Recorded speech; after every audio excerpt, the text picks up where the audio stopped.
Well, I'm sorry about that rather extended interlude for reasons which I expect were all too apparent in the room, but we are now ready to start again. So you're going to call... Thank you very much, Mr. Chairman. Yes, I'm going to call Watch Manager Louisa de Silvo now. Thank you, yes.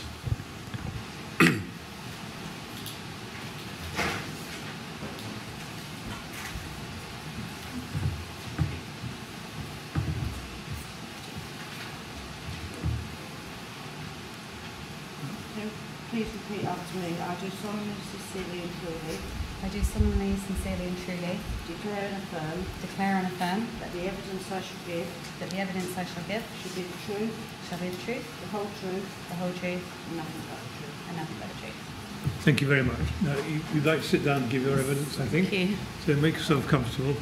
There's a glass and some water if you'd like it. Thank you. All right? Yes, Mr. Silvo. Yes, thank you, Mr. Chairman. Mr. Silvo, could you please start by giving us your full name? Yes, Louisa Jane de Silvo. Right. First of all, can I say thank you very much for coming along today and helping us with our investigations. We really do appreciate it. My questions are supposed to be short and simple. They're not always like that. If you don't understand one or two, or however many you want me to, I'm happy to repeat them or ask the question in a different way. Sure. If you need a break at any time, just let us know and we can break. Okay? Thank you. Okay. Can I please start by asking you to look at your two statements you've done for the police. The first is MET 000100913, dated the 7th of February 2018. And the second statement is dated the 20th of April 2018, and the reference to that is MET 000132333. Those two statements are now there. Have you read them recently? Yes.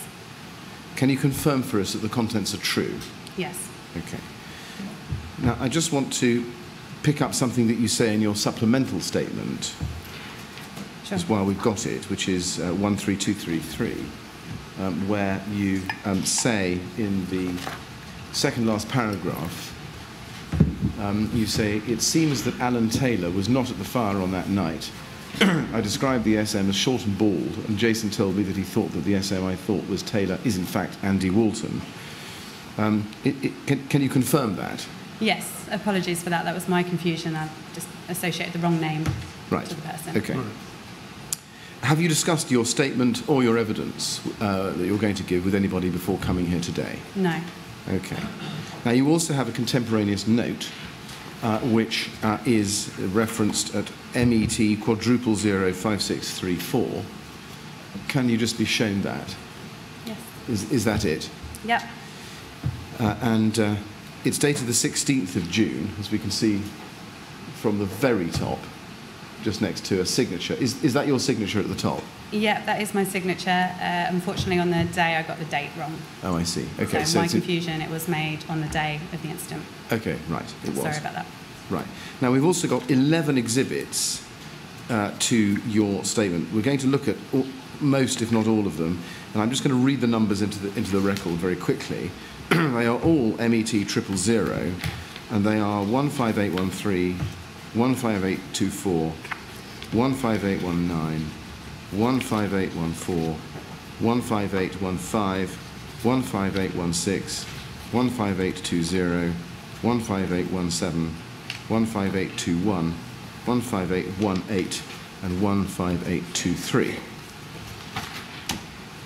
Now, can I now start with your career and training with the LFB? Sure. I think you tell us in your statement on page 1 that you joined the LFB in 2010. Yeah, that's correct. Right. And you're now a watch manager. Yes. At Chelsea Fire Station. Yeah, that's correct.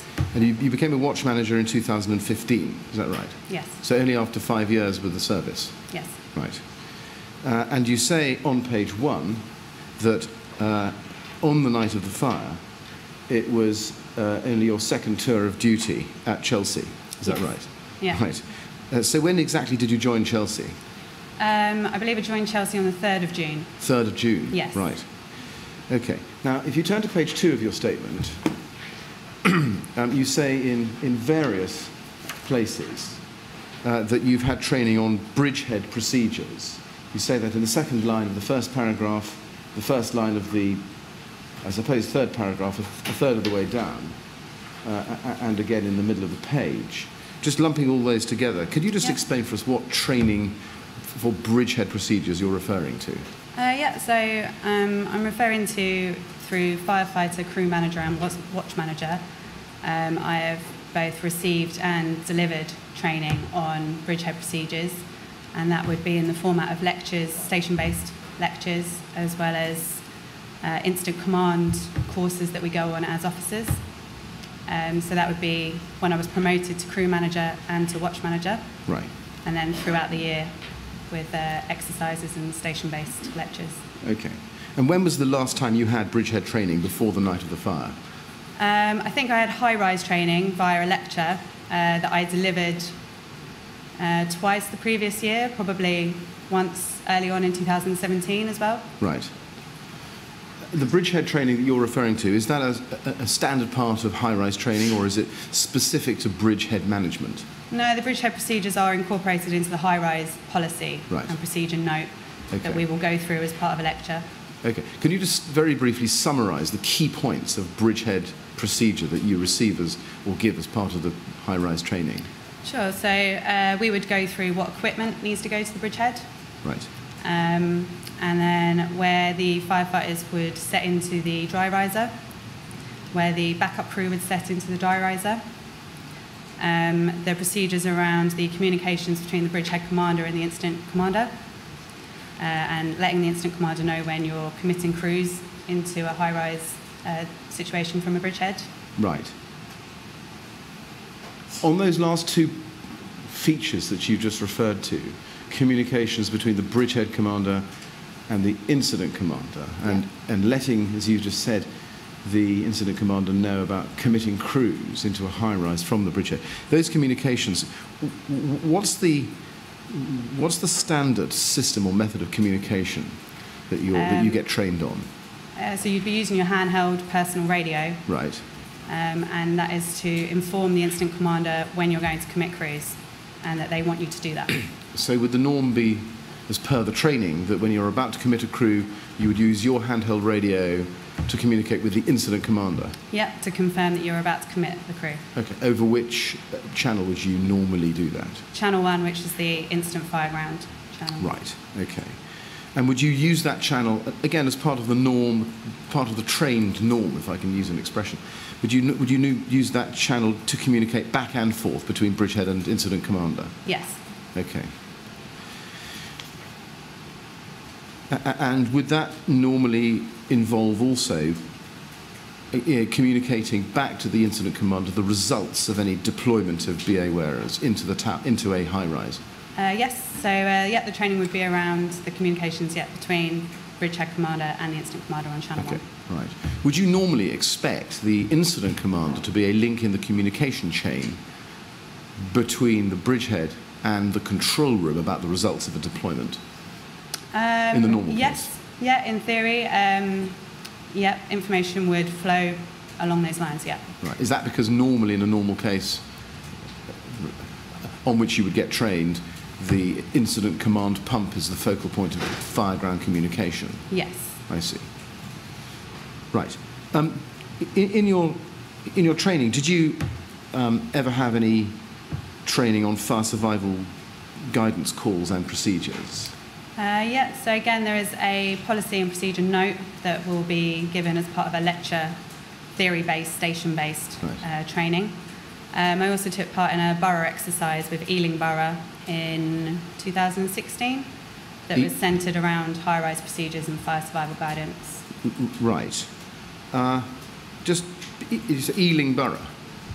Right. Which station was that run out of? Do you remember? So I was a watch manager at Acton Fire Station, right. Which is a part of the borough of Ealing.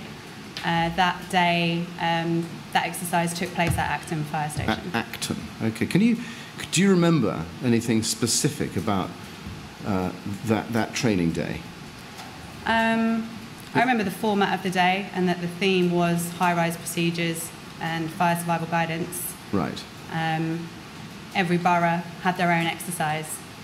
Okay. and along similar lines. And that was Did you Ealing. learn anything from that training day about the methods of communication or fire survival guidance calls from the control room to the fire ground? Yeah, so we tried to simulate a situation whereby you had the incident commander in one room, the bridgehead commander in another room with an entry control officer, and then the BA crews would go off to another room. And then they would be given information to feed back. So it was very much centred around the communication Right. of handling that sort of information from fire survival guidance calls between the three Right. separate areas. And on that training day, was there any training delivered about how you would record fire survival guidance information on its route from control room to incident ground to bridgehead and back again? Well, we used the forward information board. Right. So it was an opportunity to use that piece of equipment in practice. Okay. So I remember using that.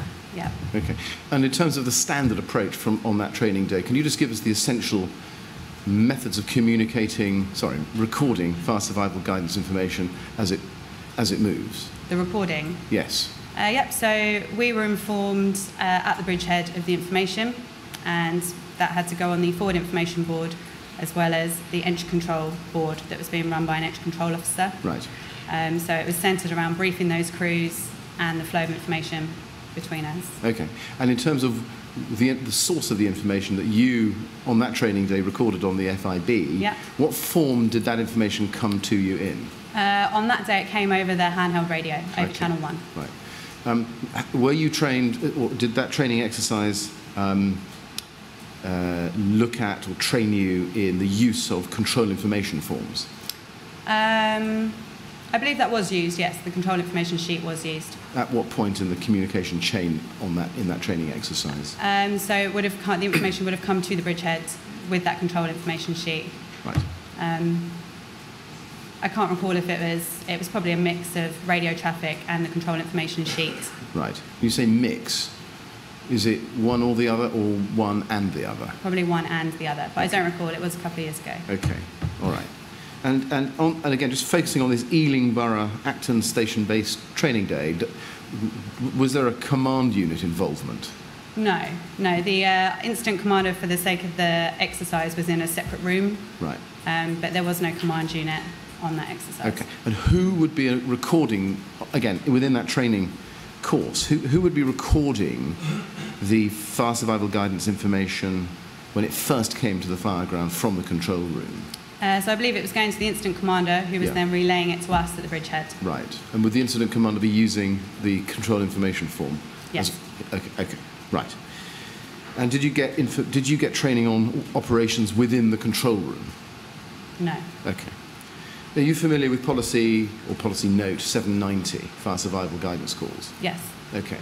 Are you familiar with the form of control information form? Yes. So, okay, well, let's just make sure we're talking about the same thing. Sure.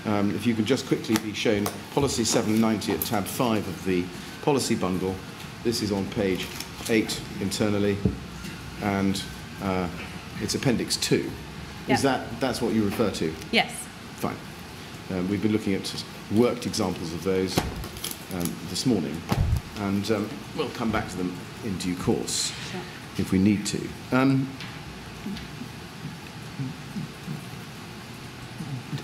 During your career at London Fire Brigade, did you get to hear of a fire at Lacknell House, which happened in 2009? Yes. Okay. Did you ever get any training on the lessons learnt from the fire at Lacknell House?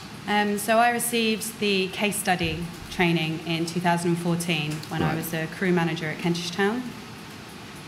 I recall receiving the case study. Yes. Right. And can you remember what you took away from that training in particular? I remember that somebody had to write the information, the fire survival guidance information, on the wall, because I remember thinking about that at the time of being at the Grenfell incident. I also remember that they had to move the bridgehead down, because again, that was something we had to do on the day. But that was all that I remembered around that case study at the time, yeah. Okay, all right. Had you heard, as at June 2017, of a fire at Shepherd's Court in Shepherd's Bush, which happened in August 2016? No. No, okay. As at June 2017, had you ever had any training on the risk of fire spread up the exterior of a high-rise building? No. Okay. Did you know or had you heard of any discussion of risk of fire spread up clad buildings, which have an envelope around them? No. Okay. Can we then turn to the night of the fire? Sure. On page 3 of your statement, you say that on the night of the fire, you started this is the top of the page, you started your night shift at 2000 hours, and then a few lines further down you say, when the call came in for Grenfell Tower, we had just finished up at the smell of burning at Queensgate Gardens, and we were mobilised to Grenfell Tower at 1:30 and arrived 1:39. I was on the pump ladder. Was that G341? Yes. Okay. Now you say you were mobilised at 1:30 and arrived at 1:39. Yes. You were, I think, as you say, with firefighters Ferguson, Petty and Butler. Yes. There's a fire and rescue unit, FRU, at Chelsea as well, isn't there? Yes, that's correct. Okay, and is that G346? Yes. And does that hold EDBA? Yes. How many cylinders does it normally hold? So they have a set each and a spare if they're riding 4, so it carries 5. Carries 5, right. And was that also mobilised with you at the same time? So the pump ladder was out on a separate incident. Right. So the pump ladder was out on the station ground. The FRU was status 1 at the station. Okay. Okay. If you look, let's just get the time for that right. If you look at the short incident log, which is tab 23 of the documents bundle, at page 9. Sure.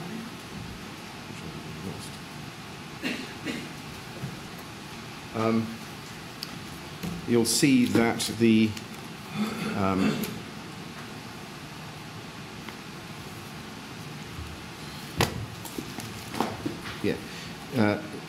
the arrival time of G346, which I think is the FRU, as you said, Yeah. Was 1:47:33. Would that sound about right to you? If that's what the log says, I assume it's correct, but I can't comment for the Okay. FRU as I All right. wasn't Do riding you, the FRU. do you remember when you arrived that it was there before you, or? I didn't see them on my arrival, I don't know. Okay. Okay. Now, on page 3 of your statement further down, in what looks like the second paragraph, it's about about 1/3 of the way down. You're describing what happens immediately after mobilisation, and you say our initial information was limited. I was told on my pager to go to Grenfell Tower, but I didn't have the full address. At that stage, there was nothing on the mobile data terminal, MDT, which is a screen at the front of the appliance. Just help me with mobilisation while you're out of the station. Would that normally be done on the watch manager's pager? So the incident will come through on the watch manager's pager, but it also comes up on the MDT screen. Right. That you can then acknowledge that you've received awareness of that incident. And did you do that? Did you acknowledge? No, so the issue I had was that there was no information on the MDT screen, but the pager did alert me to an incident. I see, okay. Right.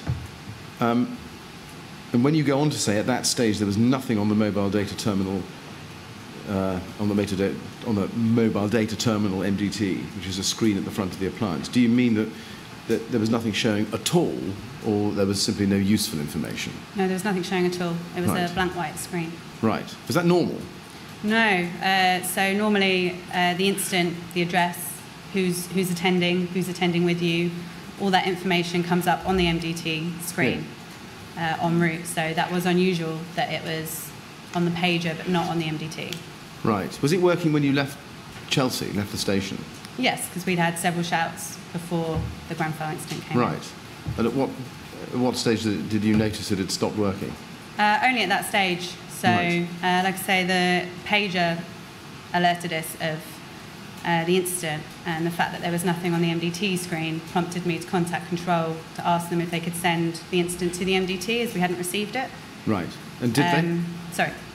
No, continue. I was going to say, it became apparent that obviously they had a lot going on and there was a lot of other radio traffic, and we did eventually get the information that we needed. Right, okay. You, in the same paragraph of the statement, you say, I contacted control on the main radio for more information and proceeded to the incident. Yeah. So the main radio, was that the main scheme? Yes. Okay, so the radio in the cab? Yes. Right, okay. And you say you obtained, well, you say you proceeded to the incident. Did they give you information about the incident?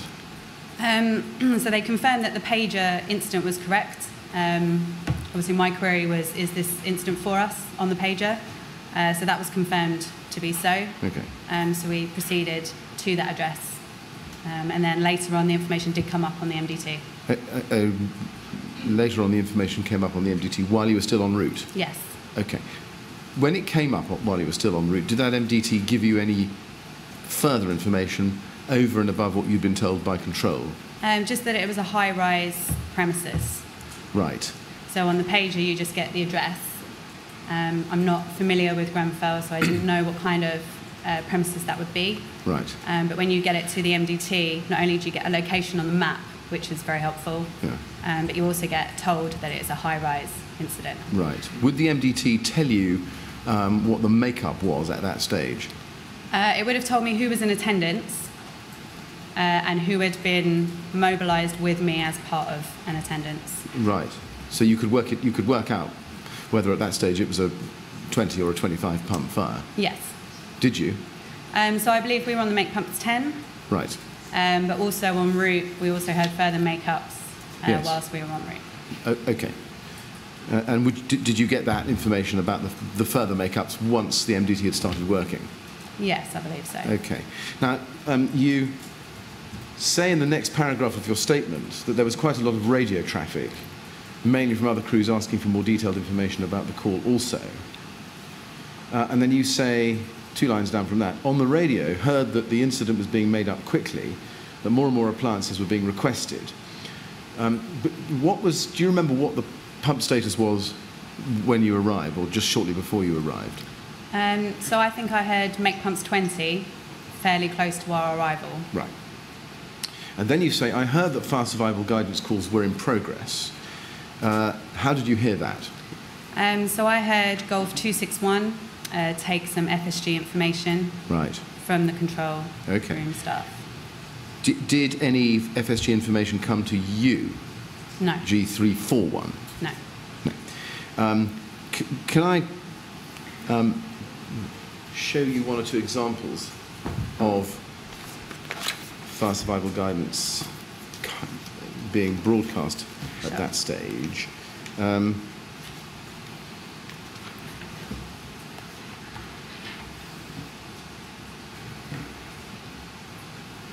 Did you, well, let me just ask you, did you hear specifically about a caller on the 18th floor reporting thick smoke in her flat? I can't remember the nature of the details of that message that was passed from control to Golf 261. Right. I just remember that it was an FSG call in progress. Okay. How many calls to G261 do you think you remember while en route? I only heard or intercepted hearing 1. 1, okay. Do you remember one which we've got timed at 1:36:44, saying lots of fire survival guidance calls and people asking lots of questions? I can't remember the detail Okay. of the message, I'm afraid. Did you understand why control was sending FSG information to G261? Yeah, so so the control room staff will try and contact the ICP, which in this case was Golf 271. Yes. If they are unable to call them up, if they're not getting any response, they will pass that information to a appliance that is en route to then give to that instant command pump on arrival. Yes. So that's what was going on there. Okay. From your time at Acton, you would recognise, no doubt, the call sign G261. Yes. It's an Actonian pump ladder. Yeah, and the officer in charge was in fact from Chelsea Red Watch, who was standing by at Acton, so it was of interest.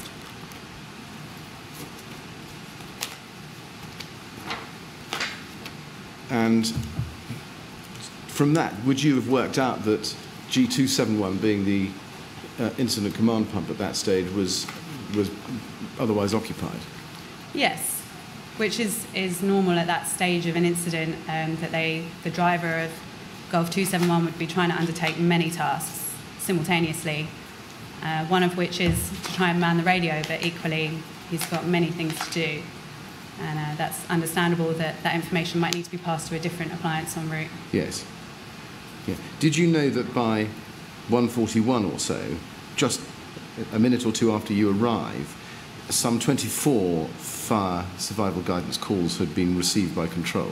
I was unaware of that. Or at least 24 calls, whether they're precisely FSG calls or not is another matter, had been received by control? No. You hadn't? Okay. Now, let me ask you some questions now about your arrival. Sure. On page 4 of your statement,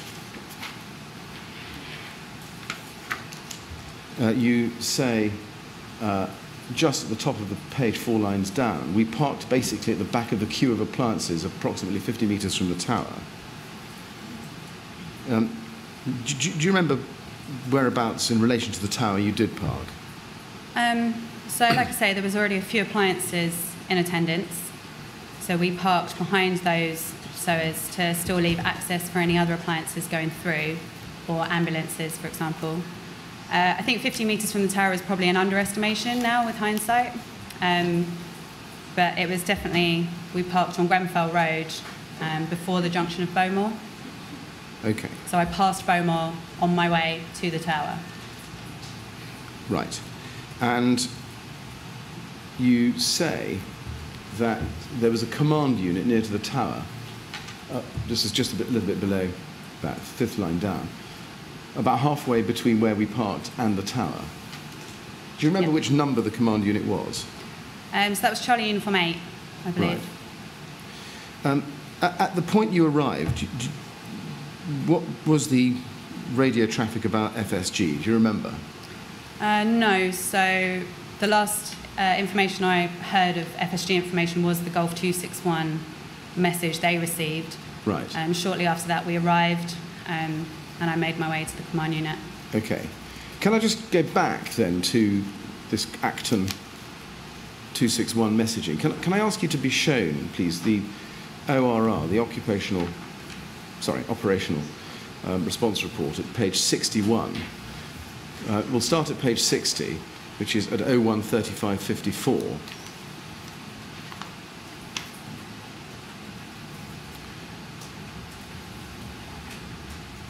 And that says, Golf 261, Acton's pump ladder, interrupt the CRO, attempting to pass radio message to Golf 271, North Kensington's pump ladder, saying that they will take the priority message on behalf of Golf 271, North Ken, who have not responded. And then you see, they say, the CRO passes FSG call information to Golf 261, Acton's pump ladder, saying they have a caller on the 18th floor with thick smoke in their flat, individuals on the 22nd floor with smoke in their flat, and a further call to fire on the 20th floor. In flat 82, people are also trapped. Do you remember, does that trigger a recollection of the detail you would have heard over your main scheme radio? I don't recall that being the detail, but I recall hearing it come through and then informing the crew on my appliance of that information. Right. Verbally, just that they're aware of it. If you turn the page to 61, can I just ask you to look at the last paragraph of this section, just first main paragraph on the top of that page. During the phone conversation, it says that OM Norman had at 01:35:24 with CU8. The CRO can be heard sending the information to Golf 261's Acton's pump ladder above. Now, that looks like a phone conversation and not a radio communication. Do you know anything about Golf 261's receiving information other than by radio? No, they would have only received it by the main scheme radio on Right. the appliance. Okay.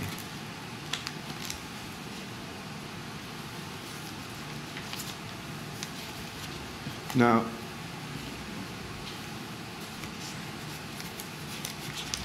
going back to your statement, on page 4, you say, 6 lines down from the top of the page, I took our nominal roll board, NRB, to them. The NRB is carried by each appliance and details of who we are and how many crew we have and who that crew are. Can I just ask, what is an NRB? Is it a board or a piece of paper or...? It's a metal board Right. that you can then write on with your chronograph, and it will detail the officer in charge and the names of the crew Right. that are riding on that appliance Okay. and where they're from. Right. Do you remember which command unit number this was? I took my nominal roll board to Charlie Uniform 8. It was 8? Yes. Right. And do you remember who you spoke to there when you handed your NRBs in? Yeah, I spoke to Watch Manager Daniel Merrick. Daniel Merrick, okay. And did he tell you anything about what was happening at that stage, about fire survival guidance calls? I believe he told me that there was FSG calls in progress, Right. which I said I'd heard en route and was aware of. Okay. Did you discuss with him how FSG information was coming to the bridgehead? No, I didn't stop at the command unit for too long. No, okay. Did you have a discussion with him about how FSG information was coming to the command unit? No. Okay. Did he tell you anything else? No. Obviously, at the time, my priority is to get to the incident commander of the fire ground to see where I'm best needed at the time. So it was a matter of dropping off my nominal roll board so that I could then go and make myself of use somewhere else. I see. Okay. Did you know at that stage who the incident commander was? I was on the assumption it was still Mike Dowden, Right. but I couldn't be sure. Okay. Did you seek to ask who the incident commander was at that stage? No. Okay. Did you just assumed it was Mike Dowden, did you? I assumed it was, and obviously my intention was to just go and find the incident commander, Okay. whoever that may be. Right, okay. Now, you then say that you walked towards the tower to locate the OIC. When you got there, did you find the OIC? No. Right. As a result of not finding the OIC, what did you do? So in my attempt to find the officer in charge, I went to an officer who was wearing a tabard at similar colours, who actually turned out to be a team leader from the command unit. Right. So they also wear a tabard. Yes. Is that a white tabard? And it's like a luminous yellow. A luminous yellow tabard? Parts of it is a luminous yellow. Okay. Oh, I see. But some of it's white, some of it's luminous yellow. The signs are white, part of it is a luminous yellow. The command unit do have slightly different tabards, but this was my first officer that I encountered, and this was the first conversation I had with someone on the fire ground. Okay. And do you remember who that team leader was from the No, command I unit? don't know his name. Do you remember whether it was... Do you remember which command unit he was from? No. Okay. How did you know he was from a command unit? We had a conversation. Obviously, he wasn't the officer in charge, but he obviously was from a command unit because their tabard says team leader. Right. And then we had a conversation around what was required. Okay. What rank do you think he was? Watch manager. He was a watch manager? Yes. Okay. Did he have a radio in his hand he was using? I don't know if it was in his hand, and it's an assumption more than anything that he would have had a handheld radio, yes. Right. Did you know this officer? No. Okay. Let's see if I can get this to it this way. Do you know, or have you heard of a watch manager called Kentfield? Only since the inquiry has been unfolding. Okay, all right. Now you then say, well, let me just ask you, as a result of that conversation with this watch manager, what did you do next? So I asked him what was needed imminently. Right. He told me they needed crews with BA sets, engine control boards, hose and branches, and asked me if I could get that sorted and go to the bridgehead. Okay. Did he tell you who was operating the bridgehead at that time? No, I asked what floor the fire was on and where the bridgehead was located. It was quite a short conversation. The essential basis of it was that they needed crews and equipment to the bridgehead. Right. Now, you say in your statement just in the next sentence that we've been looking at, in the paragraph we've been looking at, as I looked, a significant amount of one side was alight with thick black smoke rising from it. A lot was running through my mind. I knew that there would be people trapped in their flats and knew that I needed to get water supplies going and equipment to the bridgehead. Did you, at that stage, recognise this as a cladding fire? No. Okay. What did you think was alight? I didn't have many thoughts as to what was alight. I was shocked that so much of the east side was alight, that something external was alight. But I'd never seen anything like it before, so I couldn't associate it to anything in my mind that would be alight or cause that kind of external fire. Did you have any thoughts at the time about whether compartmentation had failed? No, I had thoughts around that an external fire like that may well have spread to inside and to the flats, obviously immediately on that east side. But I didn't have any thoughts as to that there would be any failed compartmentation, no.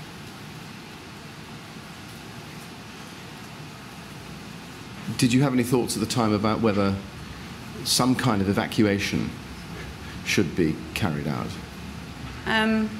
Obviously, I think seeing an incident like that, your initial thoughts are that people are going to need to leave the building, that rescues are going to be required, and also knowing that there was fire survival guidance in operation already, in progress. Yes. I knew that there were people that were trapped.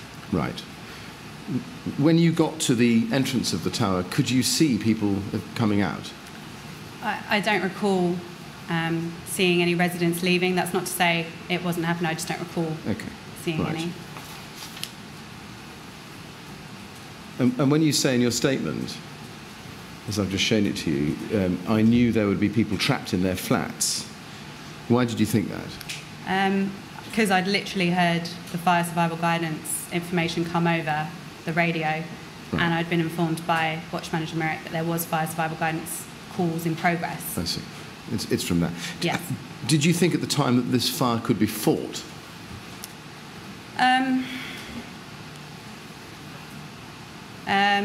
It was a very large external fire. I didn't have enough information as to what the spread inside was, or the extent of it, or how quickly it would spread. So I didn't have any thoughts around whether we could fight that fire. Right. I just know what we would do, what we would try to do. Did you see, or could you see, any evidence of the fire penetrating into flats from the exterior? I couldn't really see in any great detail whether it had penetrated in. There were certainly window-sized gaps, so the assumption was that it had. Right. Yes. You say the assumption. Was that your assumption? Yes. Okay. You then say that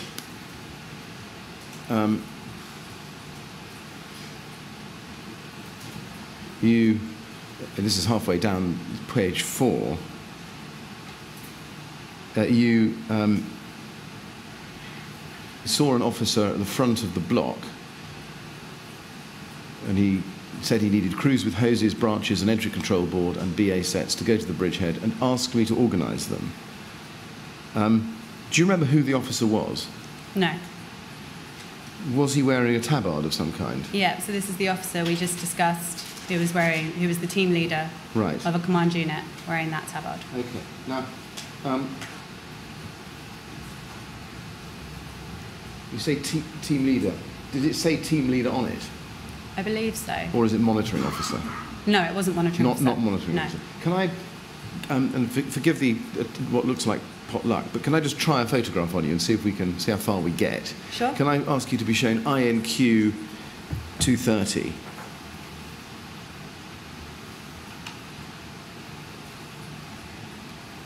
Which is a photograph. Now, this is a photograph of the lobby on the ground floor, taken at 1:36:49, subject to adjustment. of 36 seconds. Do you recognise the watch manager with the white helmet on the left of the pair of watch managers in the foreground of that picture? I don't recognise him. I couldn't give you a name. Was that the tabard or type of tabard that you saw on Yes. the officer who gave you the instructions? Yes. Right. So it's a red and white checkered tabard. Yes, which I see. signifies it was someone from the command unit staff. Yes. Yeah. Unfortunately, we can't see what he's got on his back, but someone else may be able to do that. Now, was it your understanding that the bridgehead had already been established? Yes. Yes. And did you know where? Yeah, so before I entered the building, I asked that officer where the fire was and where the bridgehead had been established. Okay, he Yes. told you, did he? Yes, he said the fire was on the 4th floor and the bridgehead had been established on the 2nd. Right. Was that not information that you'd already got over the MDT en route? No, so you wouldn't receive that kind of information on the MDT. Right. No. Okay. And did this officer give you any information about what the plan of action was? No. Right. Did you understand at that point whether the task was one of firefighting or search and rescue or both? I was aware that all those tasks were going to be needed to be actioned, but it's not part of the discussion we had. We had a very quick discussion. Right.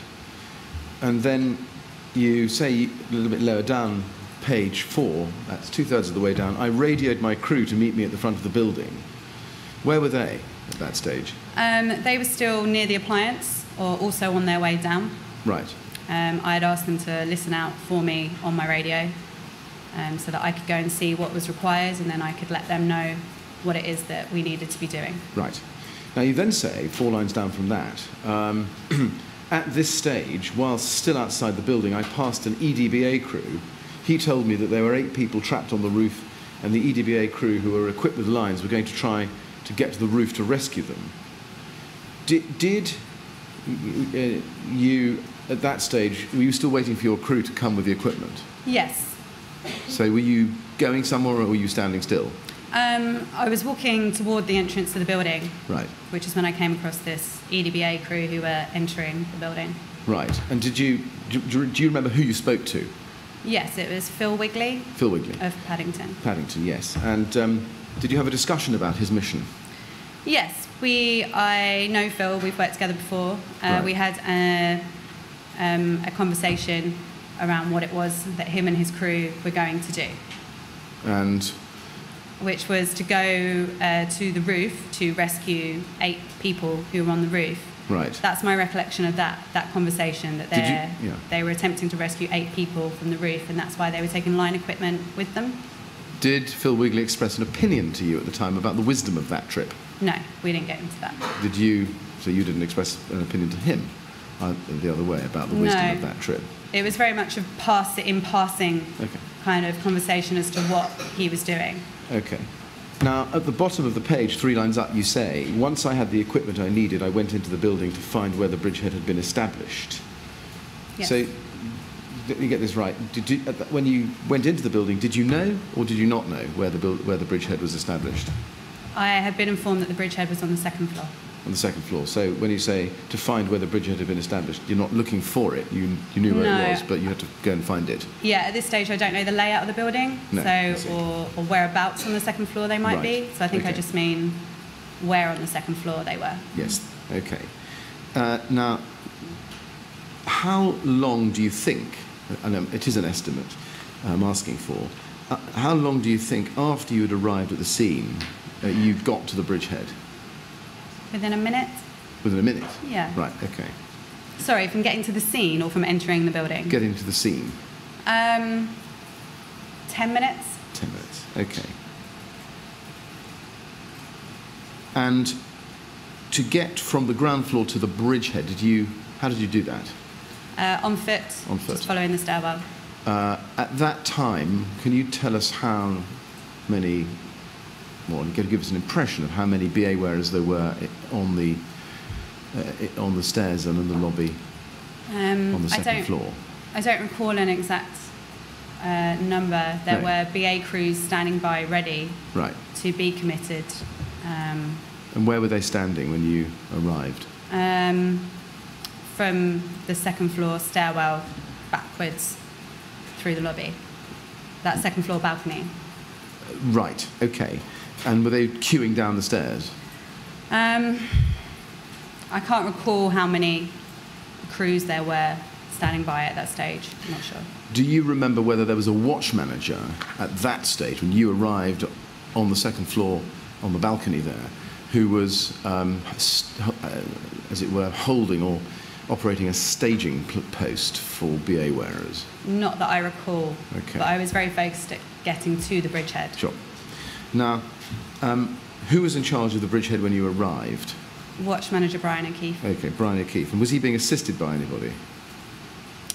Not that I was aware of at that time, no.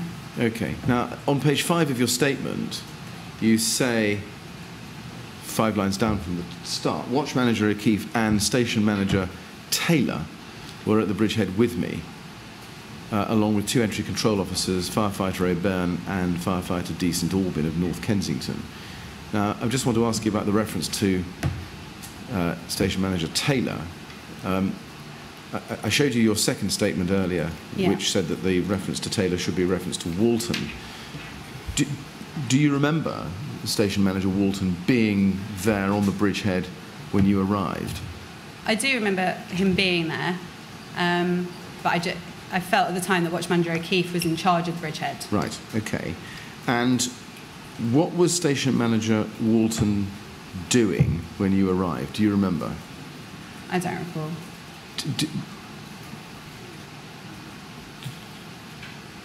Do you remember how long he stayed there after you arrived? No, I don't know. Do you remember the arrival at the bridgehead of a watch manager called Watson? I don't Watson. recall Watch Manager Watson, no. That's not to say it didn't happen, I don't have any memory of Watch Manager Watson. Okay, right.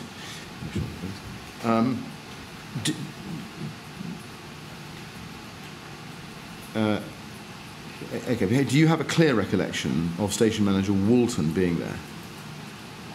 Yes. Okay. But you don't know how long he stayed there? No, I think I say a bit further on, I had a discussion with Station Manager Walton about removing crews from that initial area that we were trying to work in. Yes. So I remember that exchange with him. After Right. that, Okay. I don't all right. recall seeing him after that.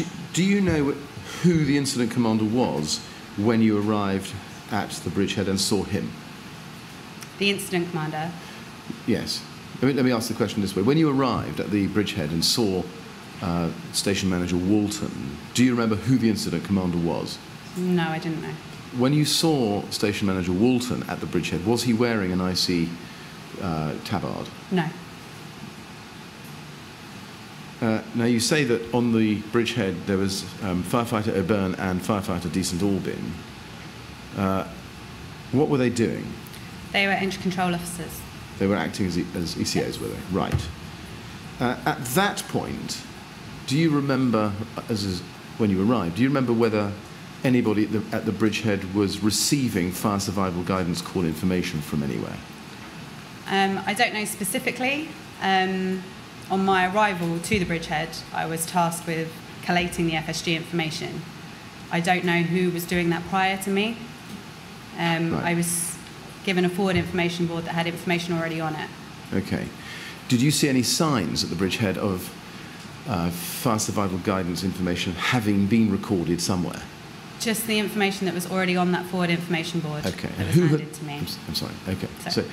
So somebody handed you a partly completed FIB, did they? Yes. Who was that? I don't recall. And So, who- unfortunately, I don't recall who briefed me to collate the FSG information or hand me the board, because I was very focused on getting to grips with what my role was going to be. So I don't remember who that was. Right. Do you remember who had written on the FIB thus far? I didn't know who had written that one, no. Okay. Do you know how fire survival guidance information had been coming to the bridgehead prior to your arrival? No. You don't know whether it had come by radio or by pieces of paper? I don't know. Prior to my arrival, I don't know. Okay. Now, on page 5 of your statement, just below halfway down, you say that you were asked by an officer, I'm not sure who, to collate the FSG information. Just highlight that sentence. I've partly asked you this before, but let me just clarify. Do you know who that officer was? No. Okay. Do you know whether it was someone who was already at the bridgehead or somebody from outside? No, it was somebody at the bridgehead. Okay.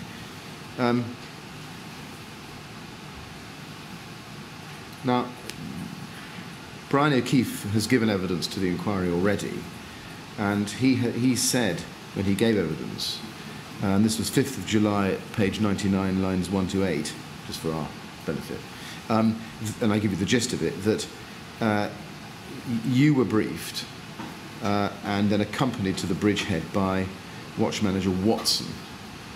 Can you comment on that? Do you think he's right about that? I don't have any memory to that. Right. That's, again, not to say that that wasn't the case, but Okay. that's not a memory that I have. Okay.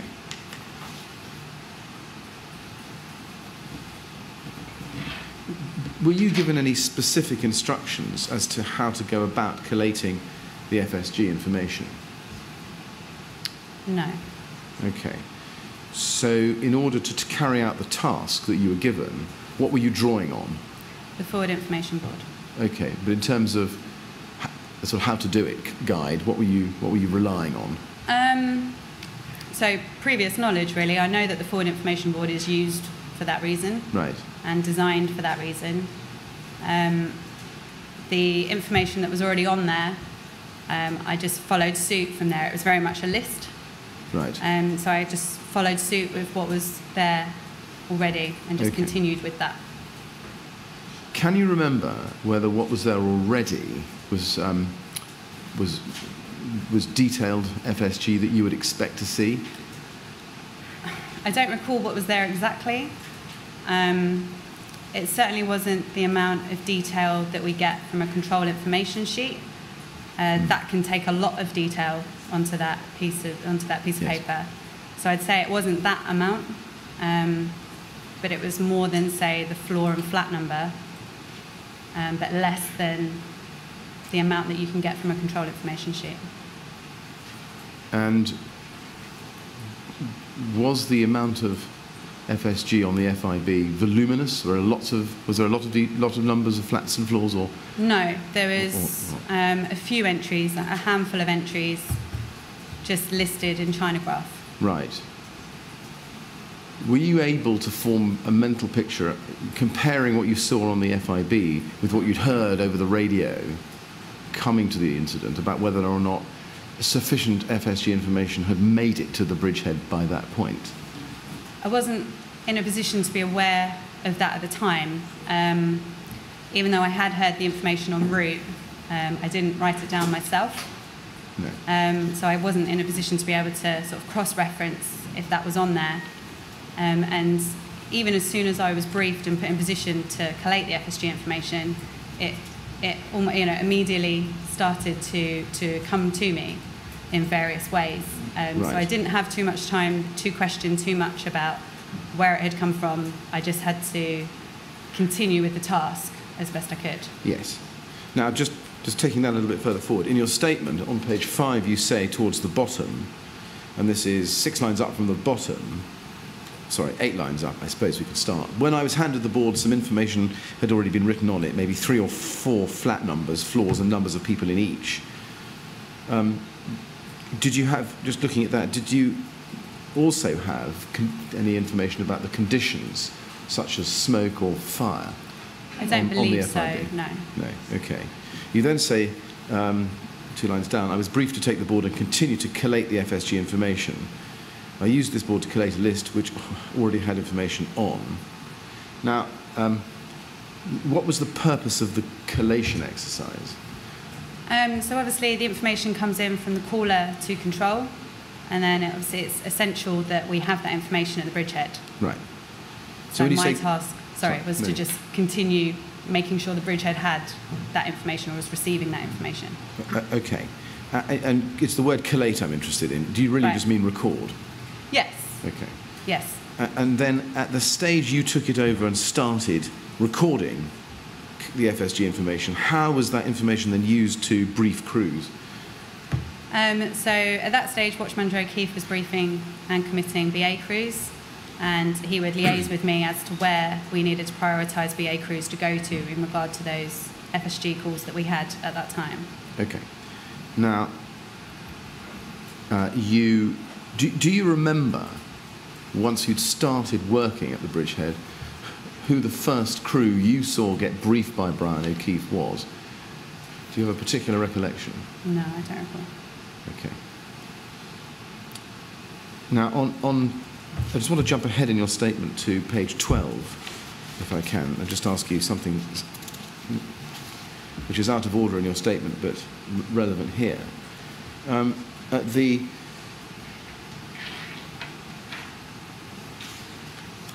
foot of page 12, you say the stay put policy is in place for certain residential high-rise buildings. The advice is to stay put inside their flats. I don't know whether it was in place at Grenfell Tower, and I don't know whether that advice was being given. I just knew that FSG calls were being received and people were trapped in their flats. In my role, I didn't need to know whether a stay put policy was in place or not. Can I just ask you why you say you didn't need to know whether a stay put policy was in place or not? Sure. What I mean is, for my role of collating that FSG information, those people in those flats were trapped. They were trapped by smoke, fire or heat. They didn't have an option to leave their flats. They didn't have an evacuation option. At that stage, they're telling us that they are trapped and in need of rescue. Right. So I just mean that for them, an evacuation plan wasn't a consideration. They were trapped. Okay, I see. So does that mean that to you, at the time, for anybody who was the subject of what I might call a genuine FSG call, yep, because they were trapped, whether or not stay put was in place was irrelevant? Not that it was irrelevant, but the information those people are telling us is that they can't get down their escape route or their stairwell, and that if their flat is not compromised, but their escape route is, then in theory, and as far as we're aware, they should be safest in their flats. So that's where we would regard them to be, and they're in need of rescue because they can't escape down that stairwell because it's compromised. Yes, I see. Now,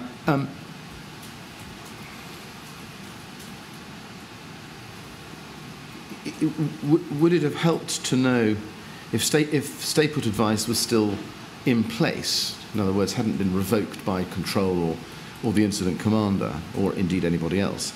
Would that not have helped you or organise or prioritise rescues?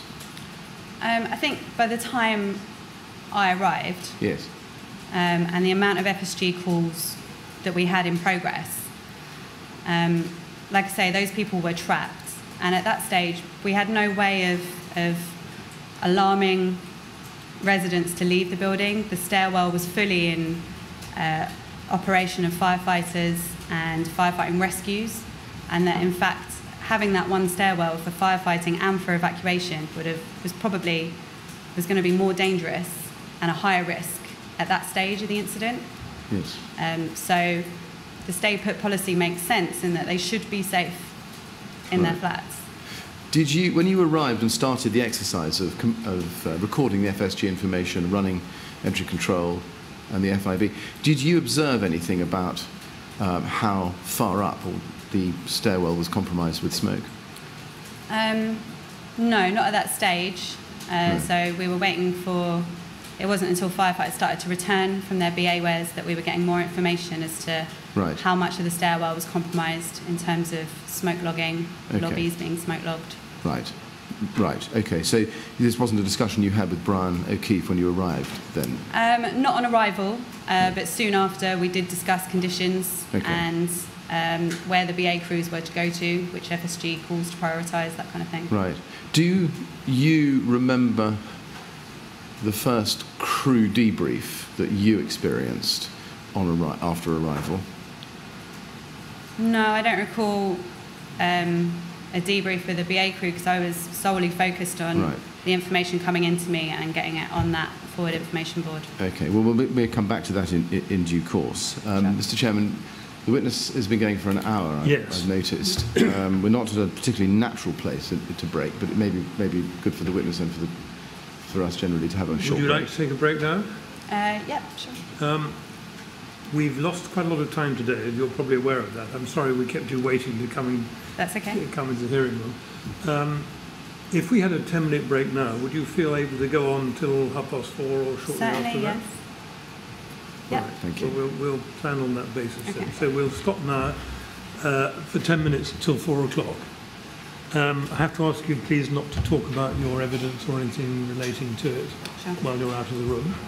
And then we'll resume at 4 o'clock and see how we get on after that. Is that Okay. right? Yes, thank you. All right. Thank you very much. Right. You'd like to go to the usher then, please?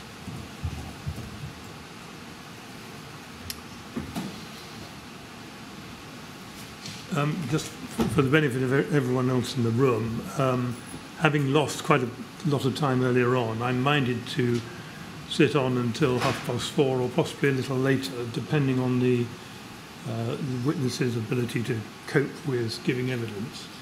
So I just mention that now for your information. We'll resume at 4 o'clock, please. Okay.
All right, Mr. Silver? Yes. Now, can I just mention, Mr. Millett's very keen, he'll go on as long as I let him, but you may start to feel a bit tired. Okay. So if you reach that point, let me know, and then we'll find a convenient point to stop. I will. Thank All right, you. Thank you. Yes, Mr. Millett. Mr. Silvo, thank you for coming back. Can I just ask you whether, at the early stages of your involvement at the bridgehead, whether you heard or overheard a debrief given to Watch Manager O'Keefe by some crews who'd gone up into the tower before about 2 a.m. Specifically, can I just ask you, did you hear a debrief or overhear one from Crew Manager Secret or Firefighter Badillo or Firefighter Dorgu about a rescue on the 20th floor? No. You don't. Similar question, did you hear or overhear a debrief given to Watch Manager O'Keefe by two firefighters called Hipple or Stern about a trip to the 16th floor? No. No.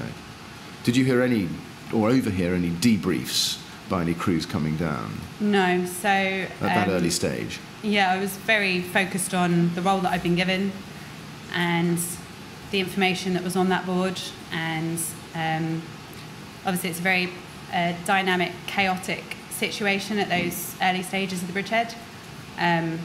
So I don't recall any debriefs that took place. I was just very much focused on what I was going to have to do. Right. And how I was going to do that. At that early stage, again, just trying to cast your mind back, did you see any firefighters coming down to the bridgehead with casualties? Not at that stage. I didn't see any casualties at that stage. No. Did you see any residents self-evacuating past the bridgehead at that stage? Not that I recall. Okay. Can I then take you back to your statement on page 6 and ask you to look at the middle of the page? You say, and in fact it's in two places, you say actually in the first main paragraph, 6 lines down, the sheer volume of FSG calls coming in, this is just the first paragraph break there, meant that I was receiving information by small pieces of paper, 2 inches by 3 inches, runners, and also by radio with just the floors and flat numbers. Was that so as soon as you started working at the ECB? Not all 3, no. I'd say on the second floor, I Right. was receiving information by radio. Right. Certainly. And at that stage, I was receiving some control information sheets. Right. But the small pieces of paper and runners was more when the bridgehead had moved on. Okay. Right. So just focusing then, trying to keep this chronological. Yeah. At the stage when you're on the second floor, before the move of the bridgehead to the third floor, you say radio. Yes. Which radio was that? My handheld radio. So my was that the main? personal radio. Was that the fireground radio? Yes, my personal handheld radio. And which channel was that on? Initially, it would have been on channel 1. Channel 1, yes. At some point, I changed to channel 3. Did anybody tell you to change to channel 3? So I think this was possibly after we'd moved up to the third floor, when the bridgehead had moved, that a runner had asked me to move to channel 3 so that I could speak to Watch Manager Sadler, who was outside the tower. Right. Okay. Just for that channel, so that we could communicate on that channel. Okay. Now, at the point you started, were you in radio communication with Watch Manager Sadler? Not straight away, no. Who were you in radio communication with at that initial point? I'm not entirely sure who it was. It could have been Watch Manager Sadler. Right. To me, it was just radio traffic coming in to the bridgehead to whoever was collating the FSG information. So I would answer it, receive the information, and go from there. But I'm not entirely sure who that would have been coming from. Okay. Do you remember whether any of that FSG information came directly from a command unit? I don't know. You don't know. Okay. You say also that at that early stage you were receiving control information forms. Yes. Which colour of piece of paper did you receive? I guess I would say white or yellow. Okay. Now,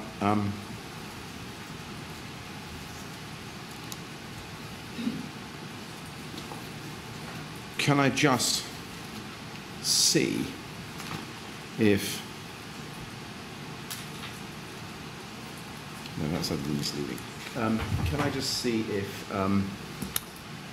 you can tell us about when the bridgehead moved from the second floor to the third floor? We've had some evidence, particularly from station manager Cook, that it moved to the third floor about 2:15 or 2:17 or so. Now that's what he remembers. What do you remember about the timing of the move? So I know that I wasn't at the second floor bridgehead for very long. I believe I walked into the building at 1:50. Yeah. So that would probably roughly coincide with moving to the third floor about 2:15. Okay. Now, before you moved to the bridgehead, before the bridgehead moved from the second to the third floor, Yeah. you said earlier you remembered receiving some probably white, possibly yellow control information forms.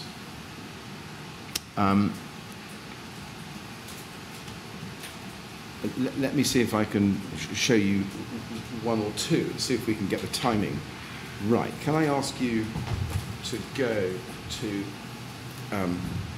LFB 1922 and look, and look, please, at page 33. Now, this is I'm going to ask you to assume that this is a white copy. This is of course, a photocopy, but we're going to find the original. And it's got a 1 on it. We heard some evidence this morning from Paul Sadler that this was his document, which he created at 2:13 while he was working on the bonnet of a car. And he said that he sent these to the bridgehead. Do you remember seeing this document as one of the early documents that you received? I don't remember specifically Right. receiving that document, no. Do you remember seeing a control information form with the words Paul Sadler FSG outside on them? Not specifically. Again, not to say that I didn't. No. It's not bringing any recollection back to me. Okay. When you got to the bridgehead and started working, did you discover, or come to discover, that Paul Sadler was working on control information forms outside? Yes, I believe so, yeah. How did you learn that? Again, I think a runner asked me to change to channel 3 Right. so that I could speak directly with Paul on channel 3. Okay, right. All right. Now, can I then show you a different document, which is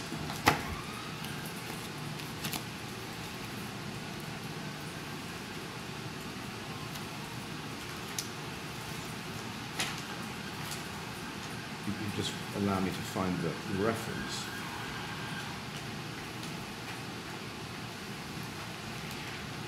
It's MET 16967.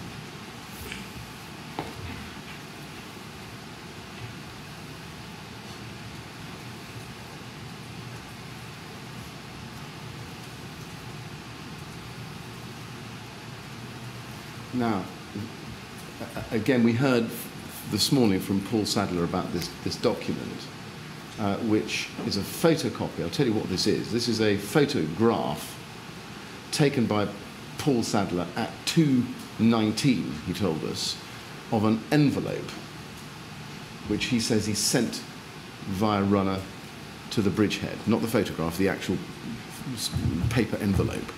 Do you remember receiving this document? No, not personally. Right. It's possible that somebody else at the bridgehead did, but personally, I don't have any memory of seeing this. Right, you don't.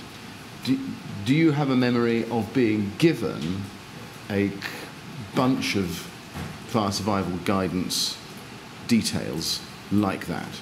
Some 13 addresses? No. You don't? Right.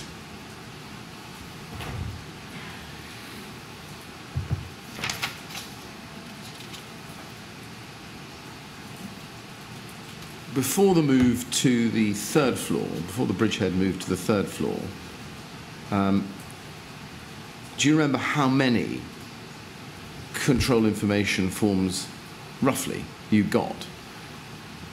No. I know, like I say, the list on the forward information board had a few entries on. I perhaps added a further, I don't know, probably less than 10. Right. And then when we moved the bridgehead, I'd say that's maybe how many I took up with me. Okay. Did you have cause to write FSG information on a wall while the bridgehead was still on the second floor? Not me personally, no. Okay. Did anybody write FSG information on a wall while the bridgehead was still on the second floor? Possibly. I can't comment on that. I just know that I didn't at that stage. You didn't see anybody doing that? I don't recall seeing anybody. Right. I just know that I didn't. Right. Now, we heard evidence yesterday from Watch Manager Watson that he acted not only as a staging post person, but also as the link in the chain between receiving or hearing fire survival guidance information being shouted up from the lobby to him, and then he was recording it on a wall and then on pieces of paper and sending those to the bridgehead. That's what he told us. Do you have a recollection of a watch manager fulfilling that function before the bridgehead moved to the third floor? I recall receiving pieces of paper. Right. Before the bridgehead moved to the third floor? Yes. And were those pieces of paper control information forms, or were they the smaller ones you've described in your statement? I'd say it was both. Both, right. Can I then show you an example, perhaps, of that? Can you please be shown LFB quadruple 01929? Now, these are pieces of paper which Watch Manager O'Keefe gave evidence about. And just so you know, the gist of his evidence was that he had received these during the course of the night and had put them in his tunic or his PPE trousers. And at the end of the night, he had found them and handed them to the LFB. The third and fourth from the left are in different handwriting. And Watch Manager Watson says that he thought that those two were his handwriting, and that those were the scraps of paper he had taken to use while the bridgehead was on the second floor and had sent them to the bridgehead. Do you recall seeing these pieces of paper or pieces of paper like it? It's entirely possible. I don't recall seeing those specific pieces of paper. Right. I probably saw 200 pieces of paper Right. Okay. throughout the time that I was at the bridgehead, so it's quite possible, even likely. Right. But I won't be able to specifically remember those two pieces of paper. No. But do you recall seeing pieces of paper that size and of that type? Yes. Before you moved to the third floor? I couldn't be certain, but I'd say yes. Okay. All right. Do you know why radio and written communications were being used to communicate FSG information to the bridgehead? No, I can only imagine that due to the sheer volume of information that was being received, that whoever was receiving it via different means was trying to get it to me via different ways. Right. Now, as best they could. Okay. Do you know where the information on these pieces of paper or the control forms that you got were coming from? No, the only information I was confident about that was coming from was the information that I was taking from Watch Manager Sadler over the radio. Right. So I knew that was coming from him. Okay. I knew he was outside the tower. I couldn't have been sure of exactly where. But this information was coming to me so thick and fast through various means that I didn't have much of an opportunity to question where it was coming from or how it was reaching them. Okay. It was just a matter of trying to collate it all at the same time as best I could. Okay. When you, or rather, when we're still on the second floor, when crews were being briefed while you were still on the second floor, while they were being briefed to go to certain floors and flats to carry out search and rescue, were you involved in the process of briefing the crews? Yes. And what information did you personally give the crews? So I had that FSG information. So between myself and Watch Manager O'Keefe, who would give the briefing in terms of conditions and what he wanted them to do, he would liaise with me as to which flats needed rescues made from. So between the two of us, we would establish where to brief each crew to. Right. And that would be according to the information that I had. Right. And did you always get information in terms of conditions? In other words, about the conditions in the particular flats where FSG calls were coming from? Information coming to me about the flats? Yes. If I did receive any information about that, I would have added it to the board. Right. In order to help me prioritise which flats need rescues and who is in what order to prioritise that. But quite often I wasn't getting that kind of information because of the sheer volume of numbers that were coming in. Like I say, if I did get any information like that, I would add it on and we would act accordingly. Okay. Did you adopt any form of or system of prioritisation? Only in that if we did have any further information regarding children or anyone who was vulnerable, we would act on that. Right. What would you do to act on that? So we would try and prioritise the more vulnerable residents. And so we did try to use that as a means of prioritising. Right. But when we were limited in information and just had floors and flat numbers often, it would be a matter of directing the BA crews to those flats as best we could. Did you have enough crews at first to go to every flat or floor for which you had information? So it takes time to brief and commit a crew, and simultaneously you've got crews coming out who need to debrief as best they can and collect their tallies from the entry control board. So we were getting crews in as quickly as we could do, which was a steady stream of BA crews going in. Right. There obviously came a point where I had more information than we were able to commit crews. Is that right? When was that? Well, pretty early on.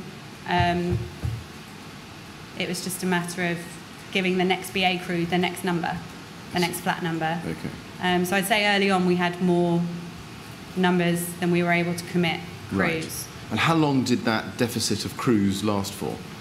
I mean, it was a constant stream of receiving FSG information, so at no point could we confidently say that we had a BA crew going to every single number. That just wouldn't have been possible.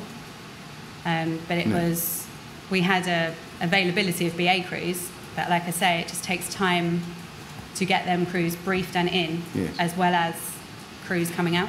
Yeah, yes, I see. But I think my question was really directed to whether or not you actually ran out of BA wearers. In other words, you had information, but you didn't have anyone to give them to. No, we had a steady stream of available BA wearers. Okay, you did.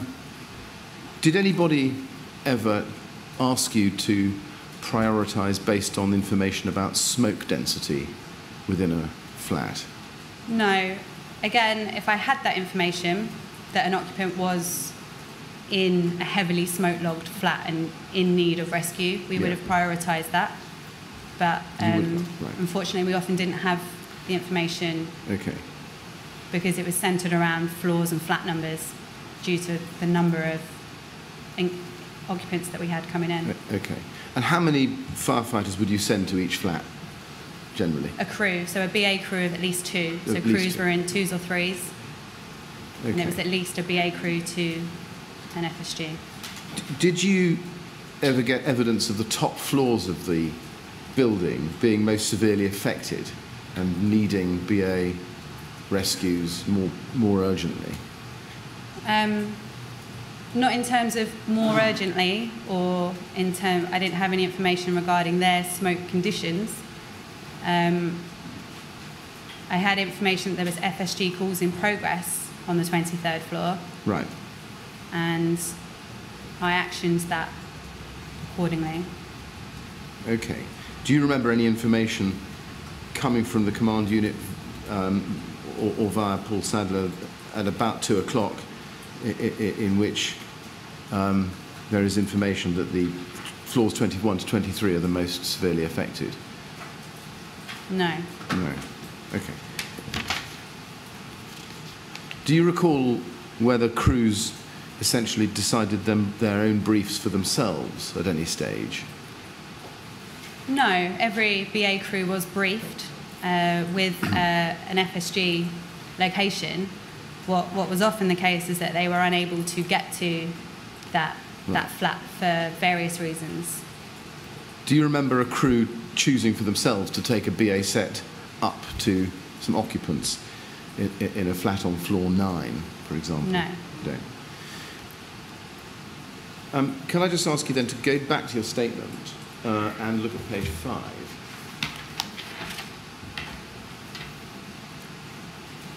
At the foot of the page,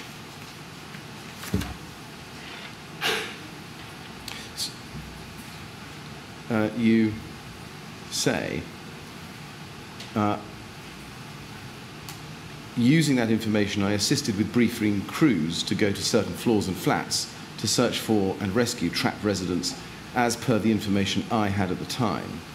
Now, just again focusing on the time when the bridgehead was on the 2nd floor, do you remember crews presenting themselves to you with pieces of paper which they'd already been given by somebody else with Not FSG on on the it? second floor, no. Not on the 2nd. Do you remember that happening on the 3rd floor when you got there? Possibly, yes. Okay, we'll come back to that in due course. Turning to the next sentence, as crews came in and out, I attempted to update the board to know the progress of each FSG. If trapped by the effects of fire, a member of the public calls 999 and speaks to our control room. Now, I just want to focus with you on what happened when they went out. They came out. About the progress of each FSG. At the start of running this task, when you were on the 2nd floor, what information were you getting about the success or failure of crews getting to the flats and floor numbers that you'd committed them to? I don't recall specifically, but I know that any information that would have come back from BA crews, I would have used to update the board. Right. So if anyone was able to tell me where they had come from, and what the conditions were like, then I would add it on. But a lot of the times, firefighters were coming across people in need of rescue on the stairwell or even higher up en route to where they were going to, and were having to take casualties as and when they found them, and they would often have to take that person straight out into safe air. Yeah. So we didn't always have the opportunity for a debrief of that kind. When you did have the opportunity for a debrief, how did you go about doing it? So that would have been myself and Watch Manager O'Keefe trying to gather as much information as we could in terms of where they got to and if they did make a rescue, where it came from, so that I could make a note of that on the forward information board. Okay. Now, where you got that information, what did you do with it? I would have added it to the forward information board. Yes, but what? Sorry, my fault. Having added it to the forward information board, did you communicate that information from the bridgehead to anybody on the incident ground? No. So given my role, I was focused on the role of the FSG information. Any other officers at the bridgehead, so if Watch Manager O'Keefe was aware of information like that, he would have passed on information like that as best he could as well. Do you remember either yourself or Watch Manager O'Keefe actively communicating with either Paul Sadler or the command unit about the results of any particular deployments? I know that I did not. The information was coming to me so quickly that if I'd have taken the time to try and update anybody, so a two-way street of information, obviously the information was coming to me. If I'd have stopped to try and relay any of that information going back, I'd have missed something coming in. Right. So for me, I was prioritising gathering information, and unfortunately we weren't, for me personally, I was unable to update anybody for information going back. Did you have any thoughts at the time about how the control room would learn about the conditions within the lobbies and stair or individual flats without any information coming from the bridgehead? I appreciate the importance of that information and for them to receive the information, but due to the nature of that incident and the nature of the bridgehead and the firefighters in being exhausted and the difficulty they had in giving us any information, that it was, personally, I was unable to get any information back to control. Now, the question of getting accurate information from the crews, I understand, and that's a separate question I'm going to ask you about in a moment, but where you did get clear and what you would consider to be reliable information about a deployment which you added to the FIB, yeah. My question is really directed at why it was that that information didn't go from the bridgehead as recorded on the FIB out to the command unit and or back to the control room. It's possible that it was, but it wasn't coming from me.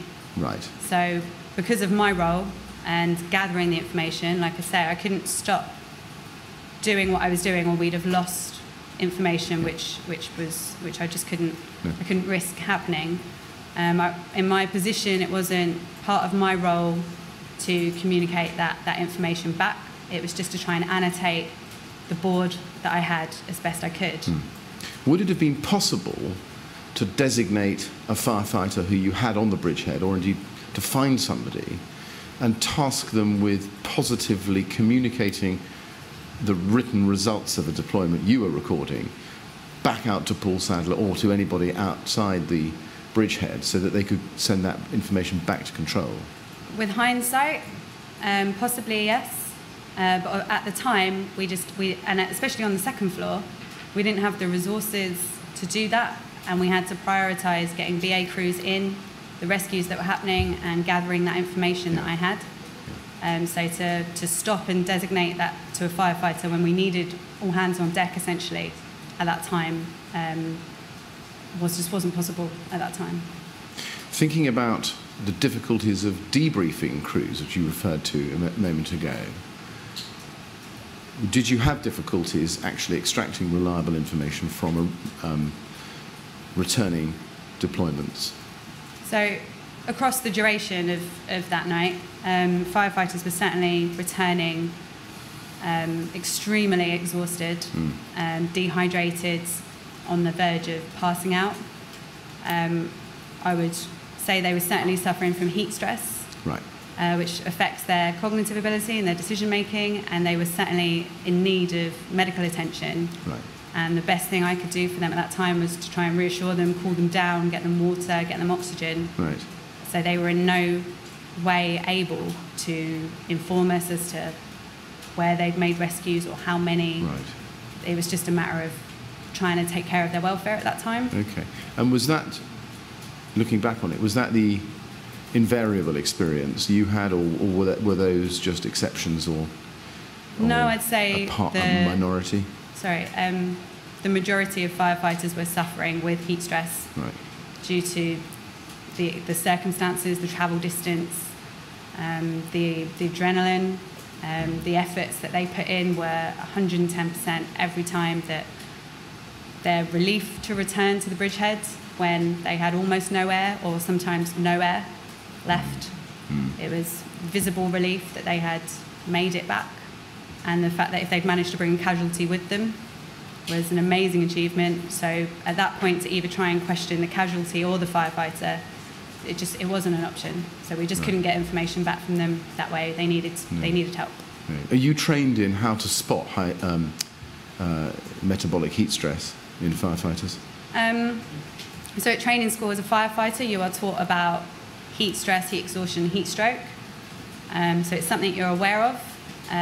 Certainly the elements include confusion, dizziness, passing out, definite sort of difficulties in cognitive thinking. Most firefighters needed water, needed to be sat down or were collapsing effectively. You observed that for yourself, did you? Yes. And did you observe the displaying of symptoms of metabolic heat stress in Absolutely. those firefighters? Yes. Right. Okay. Are you okay to go on? Can I ask the chairman whether another 5 minutes might take us to a suitable spot? How do you feel about another 5 minutes? Yeah, that's fine. Or even 10, depending on what 5 means. Sure. Yes. Should we say quarter to That's 5 fine. and Yes. no later? Yes, And if you reach a natural point before then, so much the better. Very fine. Thank you very much. Thank you very much.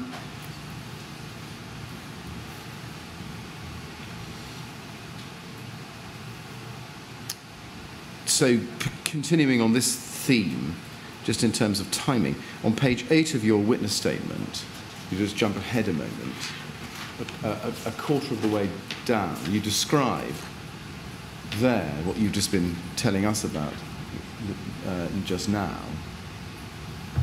And you say, one of the problems I had wasn't with the system on the wall, but with debriefing crews when they came down, and then you continue.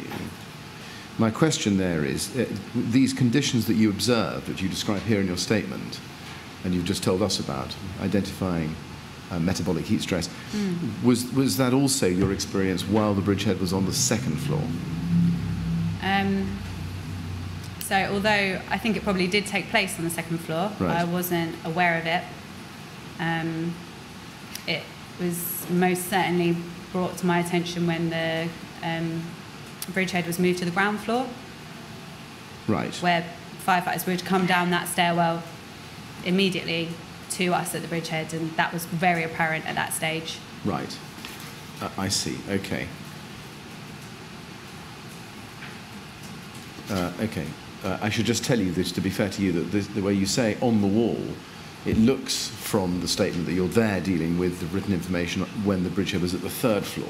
Yeah. So I just wanted to get a feel for where the bridgehead was when you experienced what you described there, which was firefighters returning to the bridgehead in a state of metabolic heat stress or other symptoms. I would say it would happen throughout my time at the bridgehead. From when I initially got there, I'd say most of the crews, Right. regardless of time through the night, experienced that. But my main memories of being at its most significant was when the bridgehead was on the ground floor. Right. Okay. Now, when we go back to the to page 6 of your statement, if we can, you say a third of the way down, maybe a quarter of the way down, just after the first reference to FSG calls coming in by radio and word of mouth and by pieces of paper, you say another problem was the BA crews normally use channel 6 to communicate with entry control. However, this channel was proving difficult throughout the incident. There was so much feedback on the channel that it was very difficult to use. What were you using that channel, or trying to use that channel for? So channel 6 is for the entry control officers to communicate with the BA crews. Right. And that is to ensure their safety, as well as for information of what the BA crews are experiencing to give back to us. Right. And do you know why there was the amount of feedback that you were experiencing? No, some crews were coming back saying they just weren't hearing anything Right. across the radios on channel 6. Other people did report feedback, which for a Barry set goes straight in their ear, Yeah. and they can't remove it or get away from that. So we were having a lot of difficulty with communications. Right. Is feedback with a Barry radio a common experience in your experience? It does happen. Generally, the Barry sets are very difficult to use, Yes. and they're often unreliable. Right. Why are they unreliable? In what way?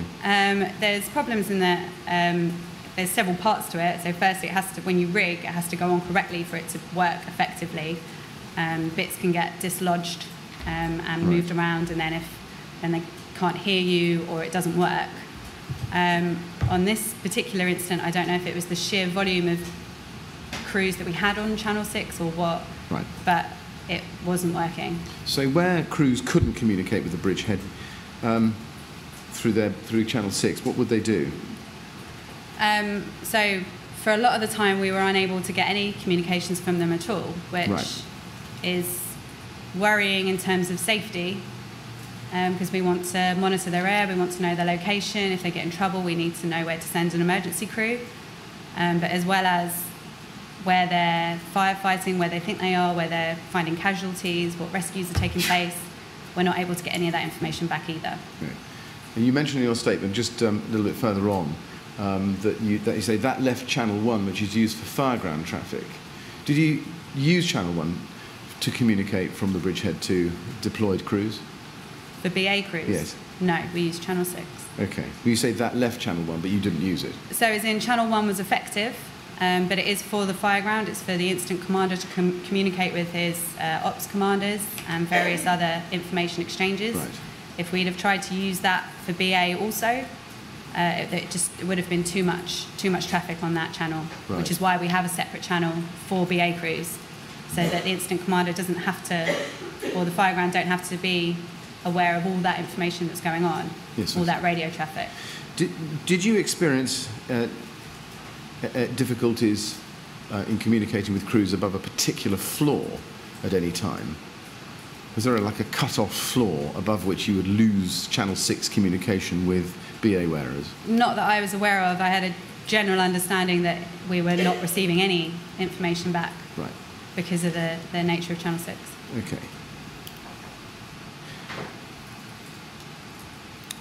Now, you said earlier on this afternoon that you weren't aware of any information being written on the wall on the second floor at the bridgehead.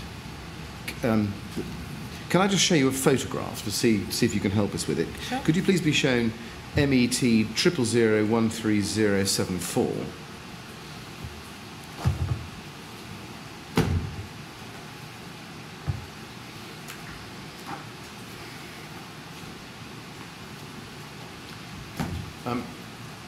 Now, I should just tell you that Justin O'Byrne, firefighter O'Byrne, gave evidence, and he said that this photograph was taken at 2:17.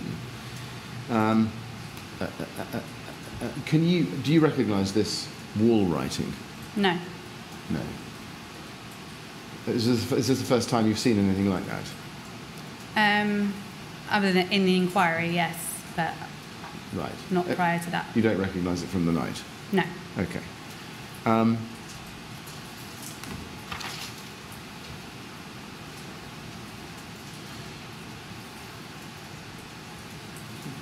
Now, while you were on the second floor still, do you have a recollection of any discussion between Watch Manager O'Keefe? Let me ask this question a different way. Do you remember, while you were still on the second floor at the bridgehead, the arrival of a group manager called Richard Welch? I don't recall seeing Group Manager Welsh until the third floor. Until the third floor? For myself, personally. Right. Do you remember hearing about a discussion between Watch Manager O'Keefe and Group Manager Welch at about 2 a.m. Where the subject of EDBA came up? No. Do you recall any discussion about the need to obtain as many EDBA as possible, kits as possible? I was certainly in agreement that we were going to need EDBA. We had a building of 24 floors, and EDBA is required if there is a travel distance involved. But I wasn't privy to that conversation or even aware that that conversation was going on. Right. I just focused with my role. Okay. when you were deciding on prioritisation of deployments while still on the second floor, did the question of availability of EDBA enter your calculations? Again, it was a consideration that if we were going to need crews to go higher up in the building, then EDBA was going to be required. That probably was a discussion myself and Watch Manager O'Keefe had. Right. And that would have been a statement like, we're going to need EDBA. Right. But any further than that, I wasn't privy to anything further than that. Okay. All right. Mr. Chairman, I've come to, I think I've come to a natural break Yes, in the topics. And perhaps it would be right to stop I there. think it do you would. think? Yes. Thank you. Now, you are going to need to I'm afraid I am going to need ask to... Mr. Silvo to come back. I'm afraid I am going to. Mr. Silvo, I apologise. We had a timing issue this afternoon. That's okay. I'm afraid I'm going to have to ask you to come back tomorrow. Absolutely. Just for your benefit and for everybody else's, and especially the chairman's, I've probably got about an hour and a half's further questions, which won't affect the rest of the timetable for tomorrow, because we have another witness after that who won't be terribly long, I hope. So, for the witnesses' benefit and indeed for everyone else, we can start at 10 o'clock tomorrow. It would be prudent, Mr. Chairman, to start earlier, but I think prudence is probably better than convenience. But I'm in your hands. We could say 9:45. Say what? We could say 9:45 as a compromise. How difficult would it be for you to come at 9:30? No, that's fine. I can be here at 9:30. I'm tempted to say the sooner you come, the sooner you'll get away. Okay, that's fine. Absolutely, yeah. Right, All right. Thank you very Well, much. No problem. I think we're all inclined to underestimate the time that it takes to give evidence. So Sure. we'll say 9:30. I'm sorry about No, that's fine. that. I think the only other thing to say is please don't talk about your evidence overnight with anybody else. Okay. And we'll look forward to seeing you at 9:30 tomorrow. Okay, thank you. Thank you very much. We'd like to go with the usher.